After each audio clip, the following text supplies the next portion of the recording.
Bismillahirrahmanirrahim. Assalamu alaikum. You're watching PTV World and this is the Friday special with me, Umar Khalid. But we will discuss a very important issue that has been going on not since today, not since a couple of months, not since a couple of years, but a couple of decades. We're talking about the Israel-Palestinian conflict, a conflict that has been going on and on, a conflict which borders on human rights violations of the Palestinian people that are living in the Palestinian territory in deplorable conditions, the atrocities that are being meted to them by the Israelis are a fact that some countries do not want to accept, and others have been talking about on and on over the last few years with few results that have emanated. The latest that happened, unfortunate incident happened on Monday as the US put its embassy in Jerusalem as it had claimed earlier. And when it was being happened, there was a protest by the innocent Palestinians, and in that there was a carnage by the Israeli forces in which more than 60 Palestinians were martyred. That include children as well, and over 2,700 people injured. One of the worst tragedies that has happened in the world.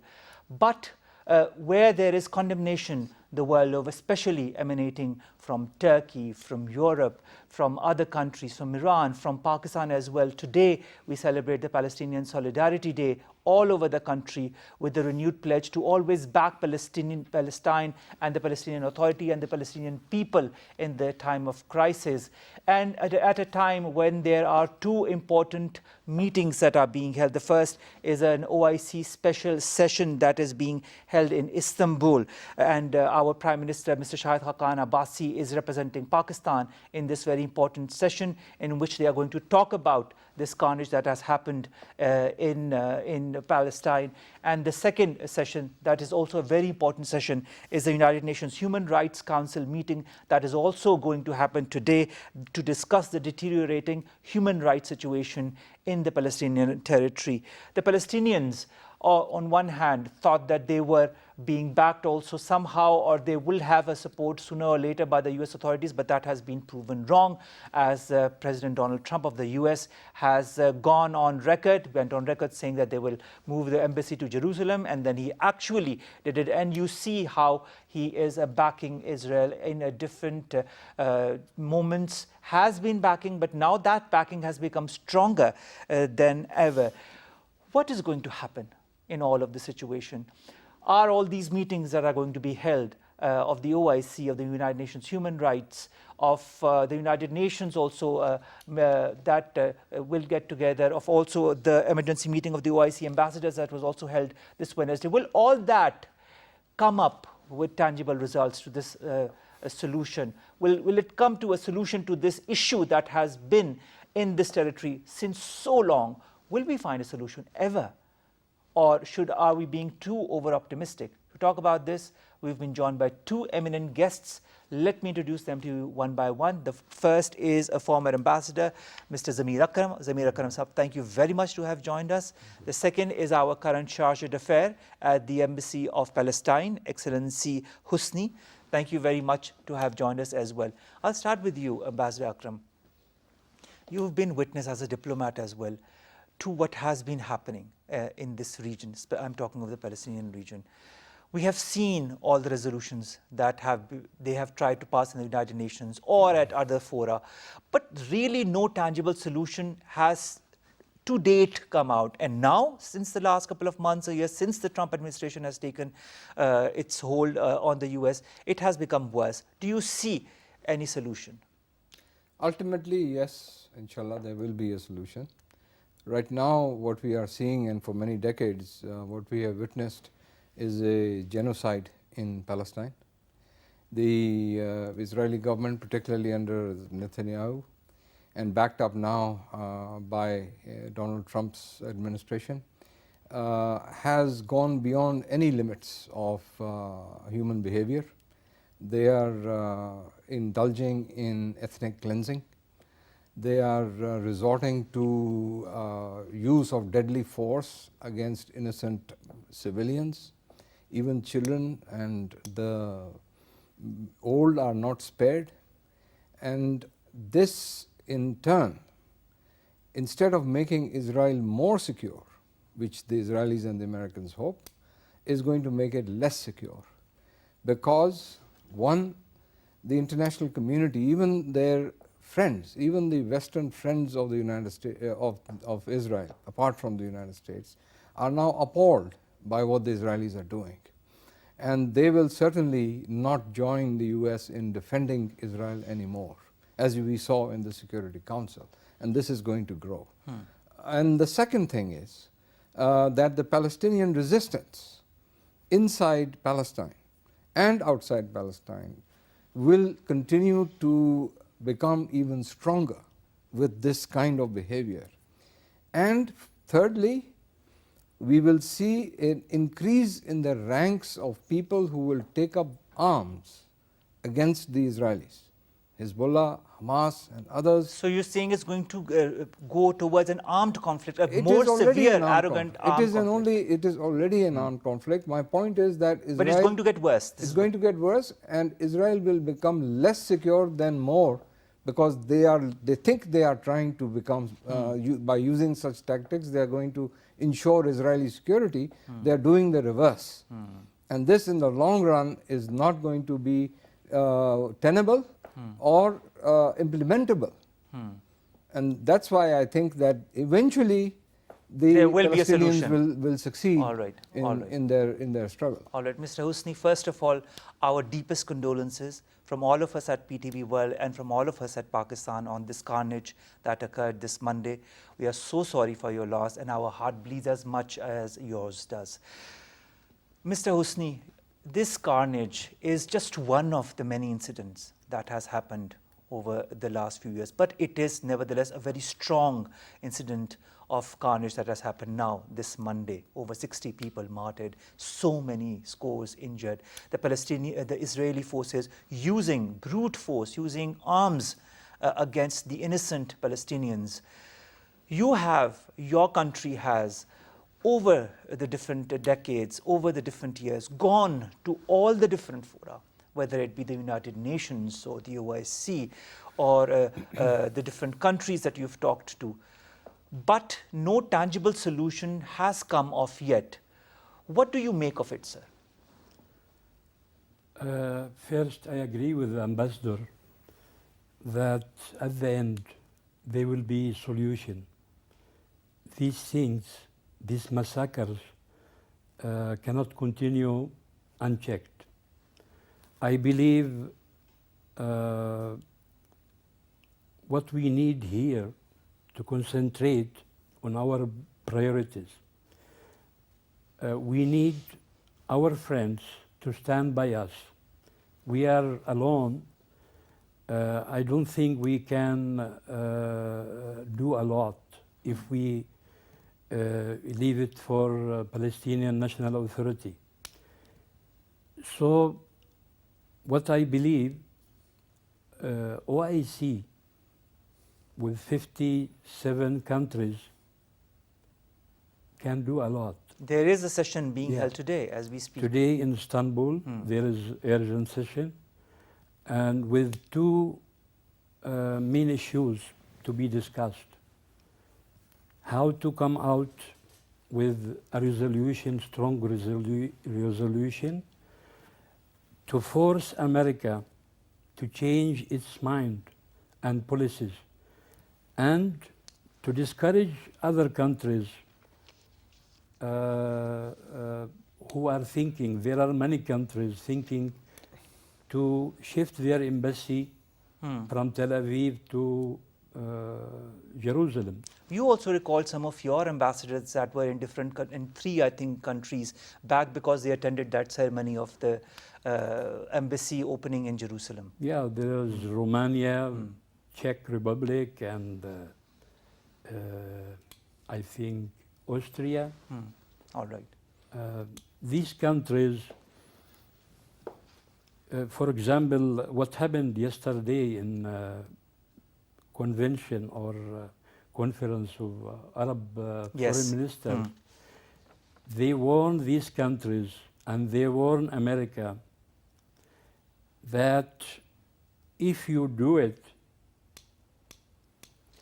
we will have sanctions against you, economic sanctions, political sanctions as well.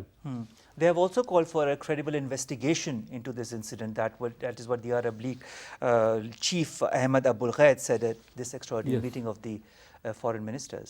They called for neutral investigation, international investigation, to see, because Israelis and Americans, they say it is self-defense.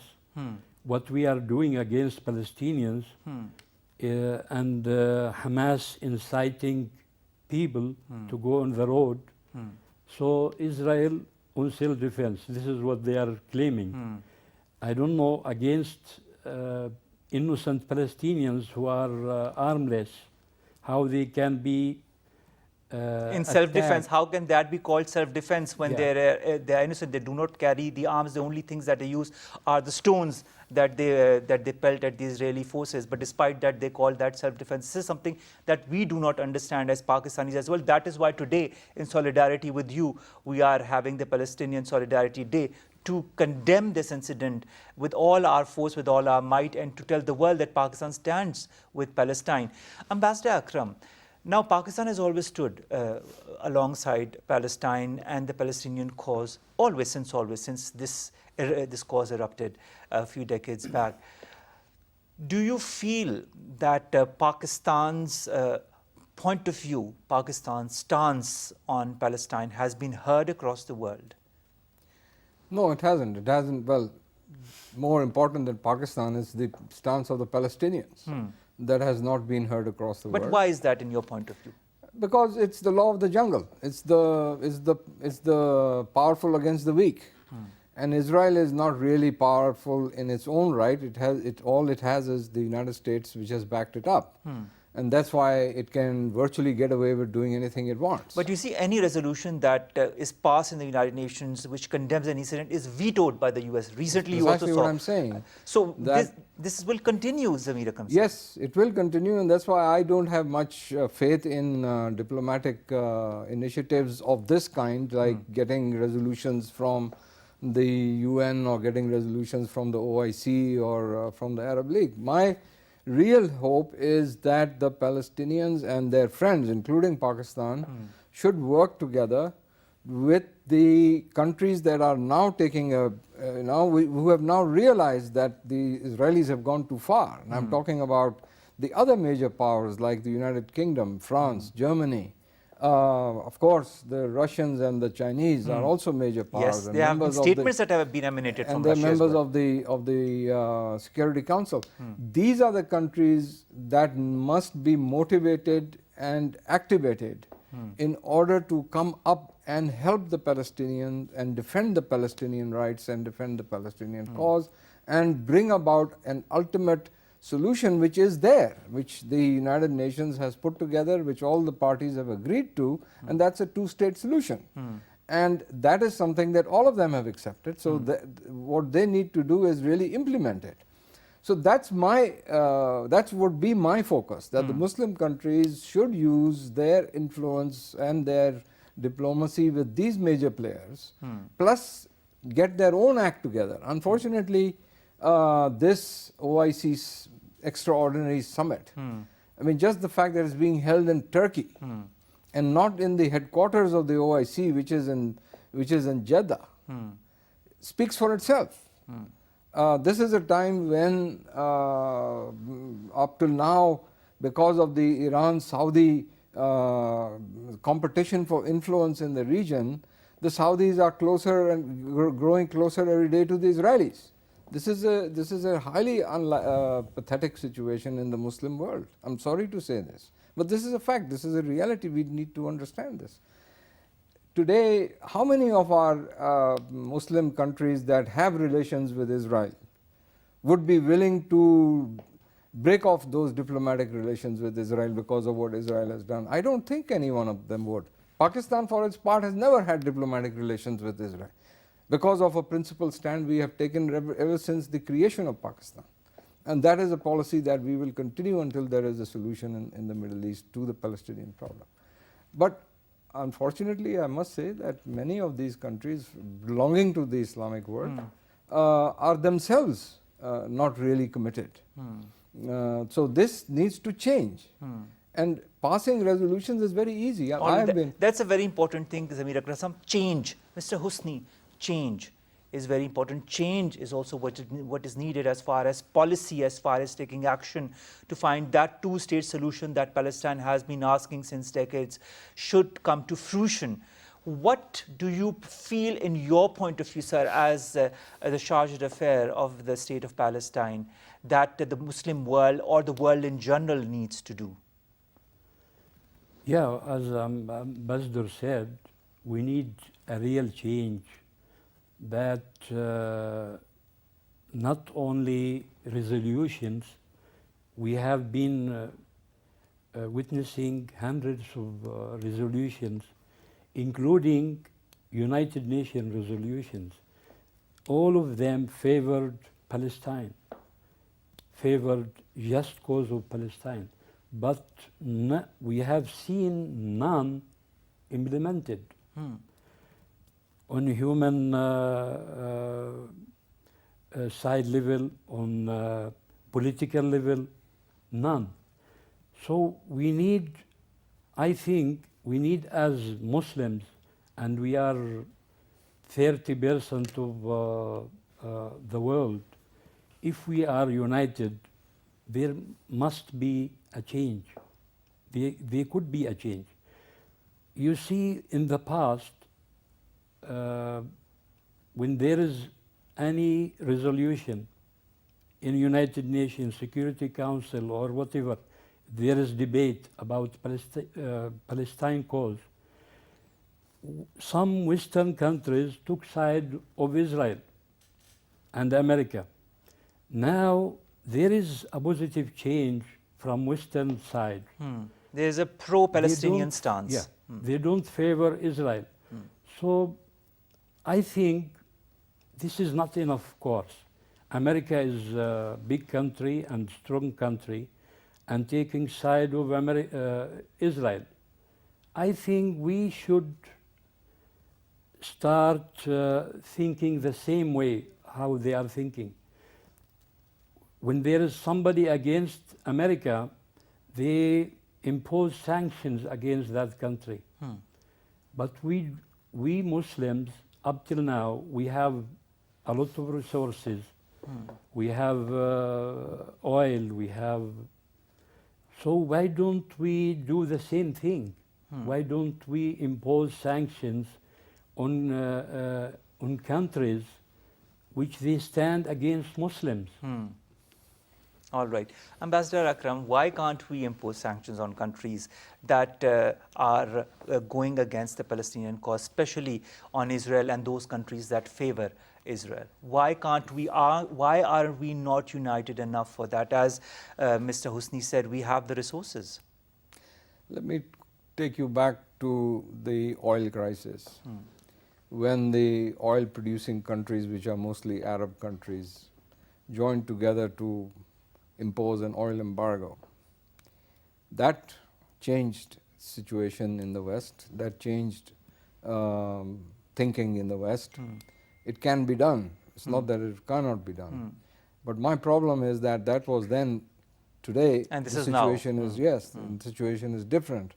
Countries are looking more and more at their own national interest, rather than the overall interest of the Muslim Ummah, if you wish. So that's the point I'm trying to make, that okay, even if it would be good, yes, you know, the OIC was created because of the attack the first time Al-Quds was attacked. And since then to the present time we have not been able to change the situation. But what we can do, and this is my point, what is within the realm of reality, is that yes, if we can agree to have an oil embargo on the United States, fine, I have no problem with that. I just don't think it's going to be it is going to happen. But what can happen is a positive force, that we can unite on a positive agenda of let the Americans and the Israelis do what they are doing, because they're not going to be convinced. But let us work with those who are at least willing to take a principled stance and willing to support a principled solution to the Palestinian But issue. Ambassador Akram, there's one thing. There's one thing to have a principled stance. And then there is another thing to translate those words into action. They are two very different things. No, but that's what I'm trying to say, that if you approach these countries that I mentioned, I mean, China, Russia are already supportive of the Palestinians. But Turkey is now, supporting. Well, Turkey is not a permanent member, although Turkey is a very important country. And Turkey's support is very important. The United Kingdom. But yes, the other 3 or 4 of the other 4 out of the 5 permanent members of the Security Council, plus other major European countries like Germany. If these countries are approached with a positive agenda by the OIC or by the Palestinians themselves or as a whole on behalf of the Islamic Ummah, doesn't matter who is it that takes the lead. I think the Palestinians should be the ones taking the lead with our support. But it is this kind of approach that will have a greater chance of success if these major powers, other than the United States, take a position that yes, we need to support this Palestinian cause, we need to find a two-nation or two-state solution in accordance with the United Nations resolutions. And with that weight, maybe not in the present year or in the next year, but eventually there will be a change. There will have to be a change because the US is a major power, yes, but it's a declining power, number one. Number two, it cannot be in competition and in confrontation with all the other major powers in the world. And that's a reality that will quickly dawn on Mr. Trump, as it has already been demonstrated by his rejection of the Iran nuclear deal, which has been supported by all the other signatories. Yes. And the US is today isolated, and the only support they have is from Israel. So this is the kind of isolation which I don't think the Americans can sustain for a very long time. All right, Mr. Husni, do you feel that the US will ever revert on their statement as far as Palestine is concerned, or this two-state solution is concerned? Are you in the least possible manner hopeful by the United States? Up till now, not. Up till now, not. But actually, America itself was the main sponsor of negotiations between us and Israel, although there were other countries, what we call quartet.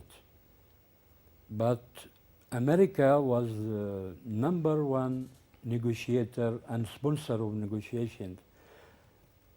Last 2 decades, American policy was almost same.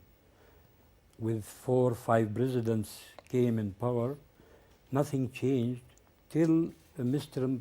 Trump came last year. Actually, this shifting American embassy to Jerusalem was one of his election campaign promises. He promised that the moment he is in power, he will shift the embassy, and he was true in that. He what Stuck he to his said, word. he fulfilled. So I think yes, there can be change in future, but mainly I think it depends on us. We have to do a lot. We have to convince others that we will not give up, and our friends all over the world definitely will stand by us. America, as Ambassador said, now isolated in its stance in the matter. And I think American opinion, public opinion, should change, should grow in favor of Palestine. All right. This is All what right. I believe. All right. Ambassador Akram, now you also said, Mr. Husni also talks about American isolation. But don't you feel that America can easily live in this isolation for a long period of time? Don't you feel the change also might come from the people of the US that might revolt or that might talk about the injustices that America is meting out? Well, I already see a change. I have lived in and worked in the United States for almost 6 years. All right. And I have never seen the American media, which again, let's remember, below the surface is very heavily influenced by the Jewish lobby. But if you pick up the New York Times today and you look at the front page, the kind of story the New York Times is carrying now in support of Palestinians, or at least in criticism of Israeli policies, speaks for itself. So there is a change that is taking place within the United States public opinion as to how the Israelis are handling this situation. There has always been a strong lobby that has advocated a two-state solution in Palestine or in the region. The Democrats had fully supported this. Before this, Mr. Clinton, after that, Mr. Obama. They didn't go far enough to implement it. Why didn't they go far enough? Because of the strength and power and influence of the Jewish lobby in the United States. That's a very clear factor. They control a lot of the money, they control a lot of the media, the advertising. So they have, and they have a lot of influence because they have a lot of funds at their disposal. They control a lot of the members of Congress. They say that in the United States elections, no one can be elected president if the Israelis don't, or if the Israeli Jewish lobby does not support him or her. This is a fact. These are all facts that we need to recognize. But it is something that even the American Jewish community and more importantly, the liberal Jewish people in Israel are now increasingly beginning to recognize that we will never have peace unless we find a solution with the Palestinians. The Palestinians are not going to go away.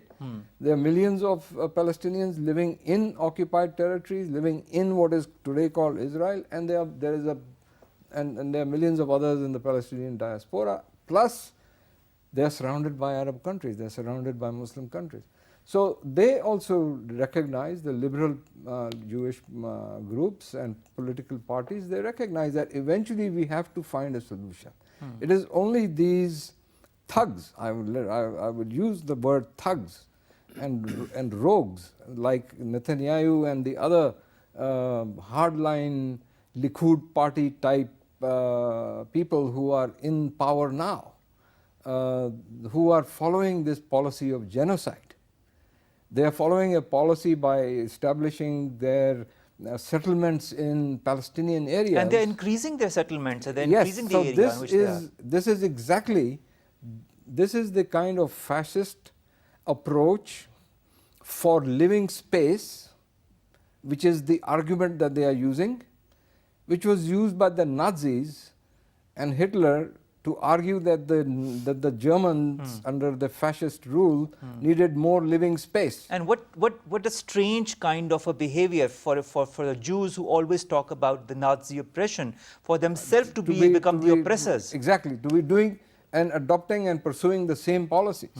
Now there are people in Israel itself who recognize that this is a policy that is disastrous, is not going to bring us peace. That's precisely why I'm saying that eventually they will have to come to terms with the existing and ground realities. All right, Mr. Husni, Ambassador Akram talks about support of the Palestinian issue, of the two-state solution within the Israelis as well. Have you had contact by people in Israel, Israelis who want a two-state solution, who support the Palestinian cause? Yes, there is some political parties, small political parties, and there are as well individuals, intellectuals.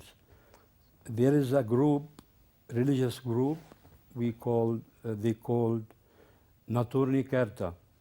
They are in big number, available, present in New York, in London, in Western countries. These people, not only they call for peace between us and Israel, they don't recognize Israel as a state. All right. They say it is illegal state and it should not have been created, because creation of Israel is, they call it God's wrath on Jews.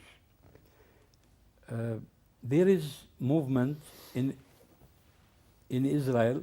There are some good intellectuals, famous ones.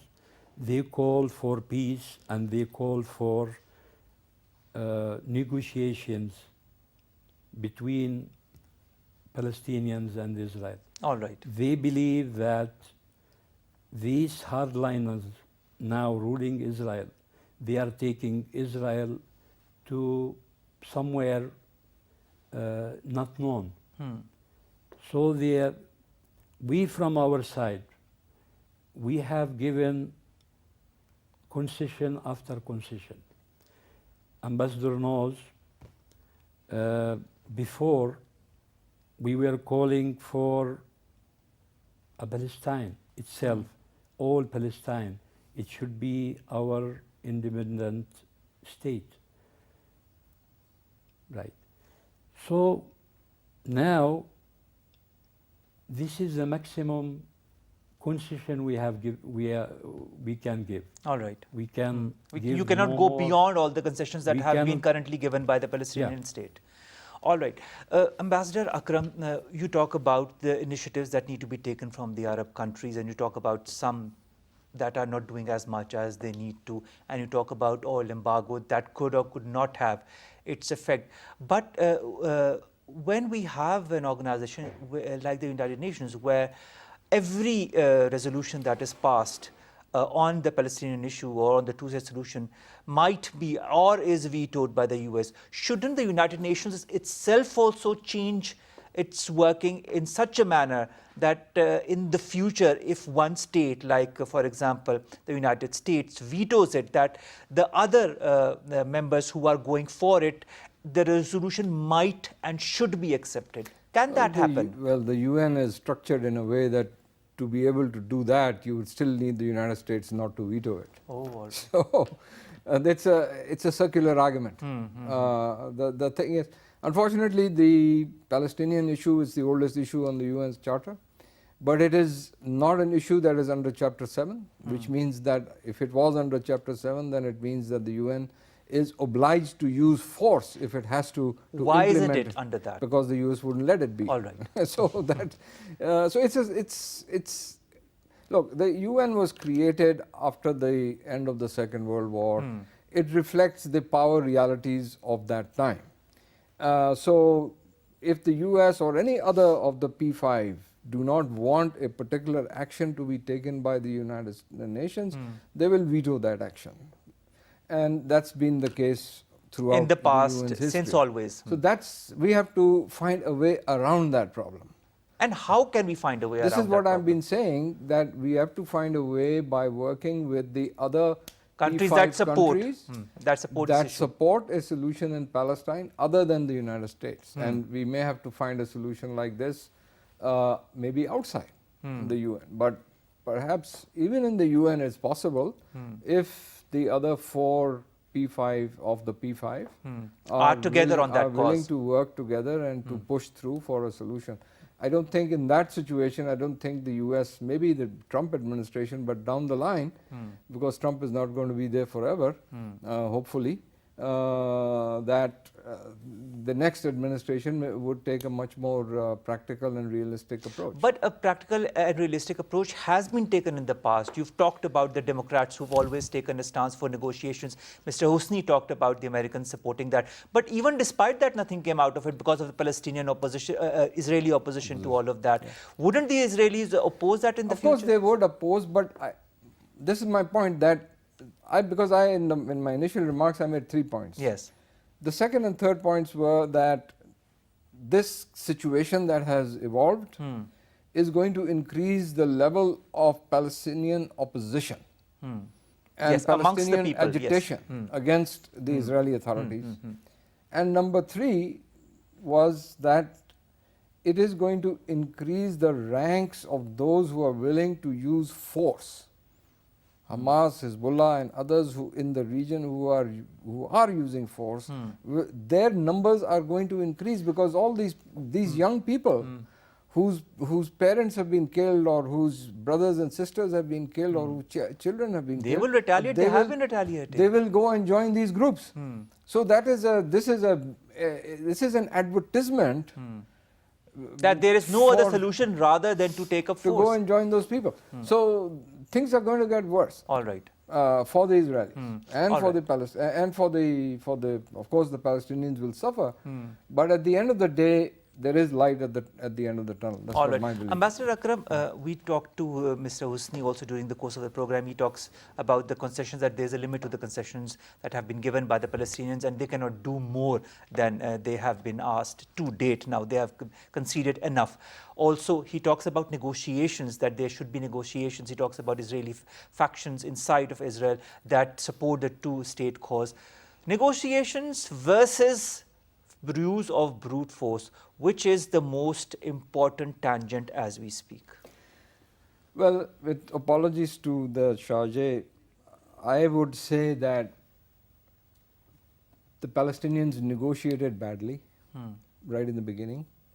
They should not have come to their bottom line right at the beginning of the negotiations. They should not have surrendered the option of a Palestinian state and accepted a two-state. They should have only accepted that when it was practically there for them to accept. All right. Okay? So I think that basically what has happened is that the Palestinians, to use an American term, got taken for a ride. And now they are basically without any other option. So they are holding a very weak negotiating hand, no doubt about it. However, their strength comes from their numbers, and their strength comes from their determination and conviction to continue with their struggle. And their strength comes from the fact that there already is, and there will be continue to be fatigue among the Israelis, and a growing desire for peace. And discontent with what the Israeli authorities are doing. Absolutely. So, since their objective is to be able to live in peace in their homes, next to a state which is the state of Palestine, that would then appear to be a more acceptable situation than the present situation of violence and turbulence and murder and loot and whatever is going on that they are facing. So that is what I think gives me a sense of hope for the future solution. All right. Finally, Mr. Husni, what has been the reaction from the Palestinians, from the Palestinian authorities after this carnage, after so many people were martyred and thousands got injured? What is the resolve of the Palestinian state, the Palestinian authorities and the Palestinian people? Actually, it started in Gaza first. People wanted to commemorate 17th anniversary. Yes, the 70 years. And to protest shifting embassy from American embassy to Jerusalem. They were peaceful. They were in big number. But Israelis, of course, did not like it. They started shooting at protesters. Which as led to this everybody carnage, knows. which led to what happened. What happened? We saw the scores of people who were martyred and the use of force. This reminds us also of the Kashmir cause, but at this moment we're talking of the Palestinian issue, and so many scores that were martyred and thousands that were injured. That should not happen in the future. And as you said, Mr. Husni, this is the last of the concessions that has been given. What now? What do you look forward to? We look forward for a just solution. we agreed on two-state solution, and we have commitment for that.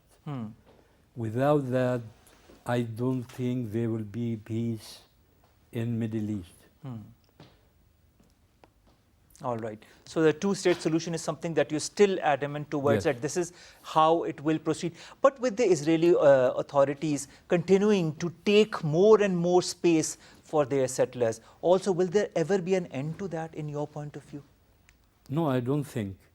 I don't think they will ever stop, because settlers in West Bank, they were 30 or 40 years Exactly. back.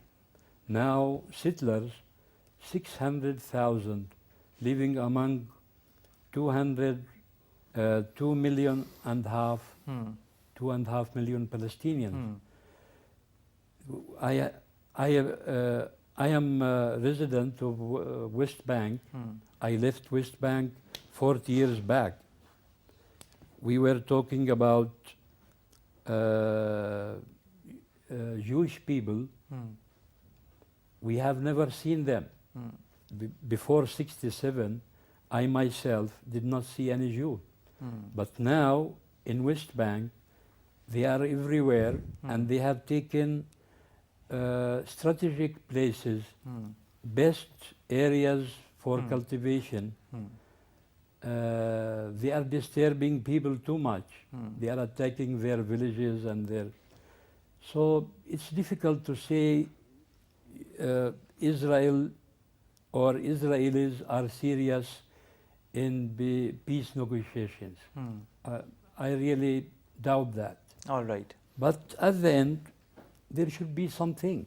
It cannot continue. This problem. There is a cannot limit continue. to anything. There is a limit to any suffering, Mr. Husni, and that limit is coming to its end. And it is time now for the whole world to wake up to the realities of what has been happening in the Palestinian state, of the result of backing Israel always, and what the US has been doing by brutally also backing Israel and whatever it has been doing, and not turning a kind of a blind eye to all the atrocities that the Israelis have been doing. Thank you very much, Mr. Husni. Thank you very much, Ambassador Zamir Akram. This is something that we can talk on and on about, but what is the ultimate solution is a solution to this issue, a two-state solution. Talks can be done at any level. They are being done at the OIC special session. They are being done by the Arab League. They are being done at the United Nations Human Rights Forum. But though these talks, all of these discussions do not mean anything until and unless all of that is translated into action. Ladies and gentlemen, human rights is an issue that we have seen the whole world over. The Palestinian issue is one of that. Kashmir issue is another, but we'll talk another day about the Kashmir issue. We have been highlighting that, but the Palestinian issue is something that we really need to talk about seriously on the different fora, and all those countries that are favoring a two-state solution, whether they be in the West or in the East or amongst the Arab nations, need to stand up firmly on their feet and need to get together and fight all those that are against that, because this carnage, this brutality in the Palestinian state needs to end. Omar Khalid Bad bids you farewell from this episode of the Friday Special on PTV World, with a prayer on this, during this holy month of Ramadan, that may Allah find a solution to this issue. Allah Hafiz. Thank you.